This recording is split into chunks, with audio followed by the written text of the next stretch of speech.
Hi friends, ఇది dry fruits milk shake చేయబోతున్నానండి. ఇప్పుడు ఇందులో మేము వాడిన పదార్థాలన్నీ కూడా మీకు తెలిసే ఉంటాయి. జీడిపప్పు, బాదం, పిస్తా, మళ్ళీ అంజీరా, ఇవి బ్లాక్ అన్నమాట. బ్లాక్ ఖర్జూరాలండి. ఇవి బ్లాక్ ఖర్జూరాలు. మళ్ళీనేమో బ్లాక్ కిస్మిస్, మరేమో ఈ నట్స్ కొన్ని ఉన్నాయన్నమాట. ఇవన్నీ కూడా చూసారా, సన్ఫ్లవర్ సీడ్స్, పంప్కిన్ స్వీట్స్, ఇట్లా అన్ని రకాలు వేసామన్నమాట అండి.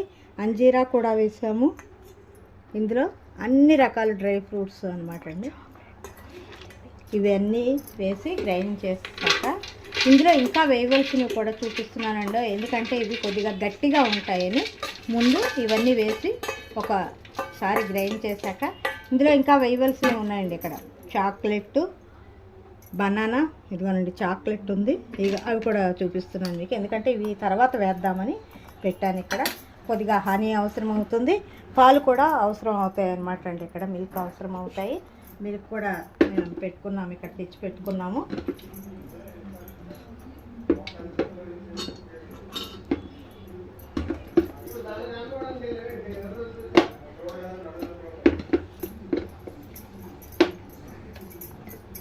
అదనమాట అండి.